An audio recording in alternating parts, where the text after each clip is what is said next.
안녕하세요, 첸입니다. 오늘은 주식시장의 반등 타이밍을 알 수 있는 쉬운 방법과 다음 주부터는 좀 증시가 좋아질 것 같은 이유에 대해서 말씀을 드려보도록 하겠습니다. 제가 많이 보는 지표는 빅스 지수인데요.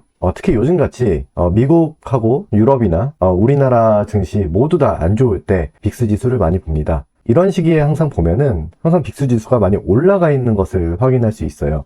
그럼 이 빅스 지수가 무엇인지 한번 알아보겠습니다. 빅스 지수를 챗GPT로 제가 검색을 했는데 여기에 이렇게 나와 있어요. 빅스가 높을 때, 30보다 클 때는 금융위기나 경기 침체, 전쟁 이런 불확실성이 클 때 빅스 지수가 30 이상으로 올라가고, 빅스 지수가 보통 이제 20보다 낮을 때는 시장이 좀 안정적이고 좀 변동성이 낮고 시장이 좀 오를 때 이럴 때 빅스 지수가 낮다라고 했는데 이게 어느 정도 맞는 말입니다. 30 이상으로 올라갈 때는 항상 주식시장이 굉장히 안 좋을 때예요. 빅스 지수의 활용에서 보면은 빅스가 보통 이제 올라가는 구간에서는 투자자들이 좀 불안해하고 주식시장이 하락할 가능성이 크고, 빅스 지수가 낮으면은 주가 상승 가능성이 높다라고 나와 있는데, 이 빅스 지수를 제가 어떻게 활용하는지에 대해서 말을 해보려고 합니다. 빅스 지수 같은 경우에는 네이버에 검색하면은 바로 이렇게 확인할 수 있습니다. 최근에는 거의 한 30까지 올라갔다가 21.7포인트까지 하락한 모습을 확인할 수 있고요. 이게 빅스 지수인데요. 작년에 빅스 지수가 어땠는지 한번 보겠습니다. 작년에 빅스 지수가 20포인트를 상회한 적은 5번 있습니다. 한 5월쯤, 4월, 5월쯤 한 번 있었고, 8월에 한번 크게 오른 적이 있었고요. 빅스 지수가 20을 상회하는 거는 생각보다 자주 있습니다. 작년 미국 시장을 한번 보시면은 미국 시장 굉장히 좋았거든요. 그래서 이제 국장 팔고 미국장 가야 된다 이런 얘기가 나올 정도로 미국 시장이 굉장히 좋았는데, 그럼에도 불구하고 빅스 지수가 20을 상회했던 순간이 5번 있었어요. 이 얘기는 시장이 정상적으로 이렇게 상승하는 단계에서도 이런 위험을 나타내는 빅스 지수가 한 번쯤은 이렇게 오른다는 이제 얘기가 되는 거거든요. 그래서 빅스 지수 상승과 주식시장의 약간 단기 조정은 언제나 있는 일이다 라고 보시면 되는데, 특히 이제 8월에 왜 이렇게 올라갔나 한번 살펴보시면은 이때 그 미국의 침체 위기가 있었어요. 이때 기억하실지 모르겠는데 코스피가 하루에 10%가 내려갔던 날이 있습니다. 이거랑 같이 터졌던 게 뭐죠? 엔케리 청산이었죠. 3회 법칙으로 인해서 이 3회 법칙이 있으면은 보통 침체가 오더라. 이런 법칙이 있기 때문에 미국 시장은 침체로 빠져들 것이다. 이런 얘기가 그때 많았었는데, 결국에는 내려가고 나서 잘 올라갔죠. 그래서 이렇게 빅스 지수가 흔들리는 시기는 항상 나쁘지 않았다. 이때 샀으면은 수익률이 괜찮을 순간이 많았죠. 그러면 이제 빅스 지수가 최근에 좀 많이 올랐는데 이게 어떤 이유로 올라갔는지를 좀 살필 수 있어요. 앞서 보시면은 빅스 지수가 20에서 30을 돌파하고 더 많이 올라갈 수도 있거든요.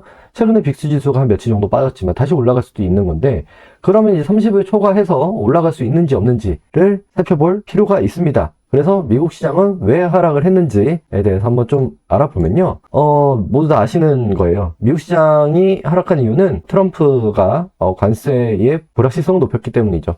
매일매일 SNS를 통해서 관세를 얼마나 늘리겠다, 줄이겠다, 언제 하겠다, 이런 뉴스가 업데이트가 계속 되다 보니까 불확실성이 올라갔고, 근데 저는 생각이 드는 게, 트럼프가 당선되기 전부터 이미 관세 얘기는 많이 나왔거든요. 이런 시나리오는 사실 어느 정도 저는 충분히 예상했어요. 그리고 많은 미국의 그런 경제학자들이나 저명한 그런 사람들도 다 예상을 했던 건데, 사실 좀 저는 이걸로 흔들리는 게 좀 새삼스럽고요. 그리고 이제 미국의 경기 지표가 스태그플레이션 우려가 올라갔다, 서비스업 PMI 지수가 좀 내려갔고 이런 부분, 그리고 제조업 PMI도 잘 오르다가 조금 더 둔화됐죠. 이런 게 좀 침체 신호는 좋은 신호가 아니죠. 근데 이 확실한 침체 신호인가 이런 생각은 듭니다. 사실 저는 좀 드는 생각이 미국이 침체에 빠지면 우리나라는 굉장히 흔들릴 거예요. 네, 그래서 이런 AI를 주도하는 세계에서 돈을 긁어모으는 미국이 이런 가파르게 성장하다가 살짝 슬로우해질 수는 있지만, 이게 침체로 빠지기는 사실 2020년대에는 쉽지 않을 거라고 생각을 합니다. 미국이 기술력을 바탕으로 굉장히 앞서 나가고 있기 때문에 우리나라는 침체가 아니라 완전 딥 리세션으로 빠질 거예요. 그래서 저는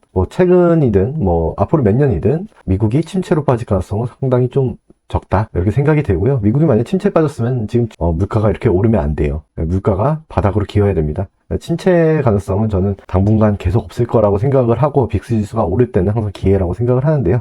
근데 결론적으로 보시면 미국 시장이 하락한 이유가 별로 없어요. 딱히 없고, 그럼 왜 하락했냐 보시면은 많이 올라서 그렇습니다. 이제 아까도 말씀을 드렸듯이 이런 상승장에서도 빅스 지수가 하락할 때가 있어요. 단기 조정이 오는 때가 있는데 미국이 23년하고 24년 보시면 거의 한 100% 올랐습니다. 한 10,000포인트 정도 많이 싸게 샀으면 10,000포인트에 살 수 있었는데 이게 한 20,000포인트까지 올라갔거든요. 지수가 상승이 한 100%가 나면은 종목은 수백 프로 오른 종목들이 허다합니다. 이렇게 많이 올랐기 때문에 미국 시장은 조정을 받는 게 어떻게 보면은 예고되어 있었다. 이런 생각이 들고요. 그래서 미국이 그냥 많이 올랐기 때문에 조정을 받은 거예요. 그 얘기는 굉장히 심각한 우려로 지수가 빠진 게 아니라 그냥 단순히 조정이라는 거죠. 증시가 오르려면은 조정은 필요한 법입니다. 그래서 이런 단기 조정이 어느 정도 저는 빅스 지수 한 29포인트를 찍고 좀 완화됐다라고 저는 생각이 됩니다. 다음 주를 좋게 보는 이유는요.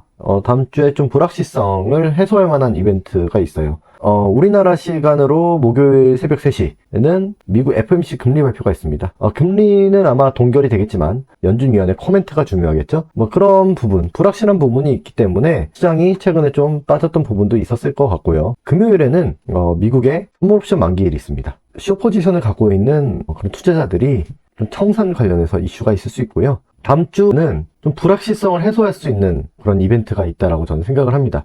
미국에서 주시장이 좀 하락을 하다 보니까 헤지펀드들이 미국에 많잖아요. 거기에서 숏포지션에 건 투자자들이 있고 그 투자자들이 수익을 꽤나 많이 냈을 겁니다. 이 숏포지션 투자자라고 생각을 하면은 선물 옵션 만기일도 있고 FOMC 금리 발표가 있는데 그 사람들 입장에서도 뭔가 중요한 시장의 변화를 줄 수 있는 그런 모멘텀이란 말이죠. 뭐 하나라도 내 생각과 다르게 좀 시장이 좋아지는 방향으로 나오게 된다면은 자기들이 벌어놓은 수익들을 많이 잃을 수가 있기 때문에 저번 주부터 시장의 헤지펀드들이 좀 청산을 하기 시작을 했고 그래서 빅스 지수가 저는 하락하고 있을 거라고 생각을 합니다. 제가 숏포지션 투자자라면은 비중을 많이 줄일 것 같아요. 내가 벌어놓았던 수익을 까먹으면 안 되잖아요. 사람들이 제일 싫어하는 게 내가 벌어놓은 수익을 까먹는 거거든요. 이제 월요일부터는 이 숏포지션을 청산하는 물량들이 꽤 나올 거고 그러기 때문에 주시장은 서서히 반등할 가능성이 전 높다고 생각하고 빅스 지수는 계속 하락할 가능성이 저는 높다고 생각을 합니다. 매크로적으로 좀 주시장이 좀 전세계적으로 흔들릴 때는 전 빅스 지수를 항상 봅니다. 이상하게 왜 외국인이 이렇게 많이 팔지? 코스피랑 코스닥하고 되게 괜찮았는데 이럴 때 빅스 지수를 보면은 13포인트, 14포인트에서 갑자기 17포인트로 올랐다. 이럴 때는 저 같은 경우에는 빨리 발견을 했다면 좀 현금화를 하려고 하는 편이고요. 그리고 20포인트에 갑자기 올랐다가 한 18포인트 확 내려오는 순간 있는데 이거를 사실 저는 좀 보수적으로 봅니다. 이렇게 내려오다가 다시 올라가는 경우가 많거든요. 근데 만약에 한 30포인트 가까이까지 올라갔다가 떨어지는 경우에는 특별한 이유, 아까 제가 살펴봤죠. 특별한 이유가 없는 경우에는 지속적으로 내려오는 경우가 많더라. 그래서 20포인트 전에는 좀 현금화를 시키고 한 30포인트 가까이 이제 찍고 내려오는 거를 확인하고 나서는 비중을 좀 많이 늘리는 편입니다. 저는 좀 그렇게 많이 대응을 하고 있고 그래서 저는 좀 결론적으로 지금 시기 빅스 21포인트 이 정도 시기도 사실 괜찮은 것 같습니다. 미국 시장은 모르겠지만 국내 주식은 좀 단기적으로 이렇게 글로벌적으로 흔들리는 거는 좀 끝날 가능성이 좀 높다라고 생각을 하고 있고요. 이제 앞으로 다가오는 주부터는 주식 비중을 좀 확대할 필요가 있는데 지수가 올라가는 이런 시기에는 지수 ETF, 코스닥이나 코스피에 그런 ETF를 매수하는 것도 괜찮다라고 생각을 하고 이런 시기에 ETF가 올라가면은 보통 ETF를 구성하는 종목들이 대형주가 많기 때문에 대형주가 괜찮은 대안이 될 수도 있습니다. 저는 이제 개인적으로는 반도체 괜찮다라고 생각을 하고 있고 바이오도 소수 대형주는 괜찮을 것 같다는 생각이 듭니다. 네, 이상으로 마치겠습니다. 감사합니다.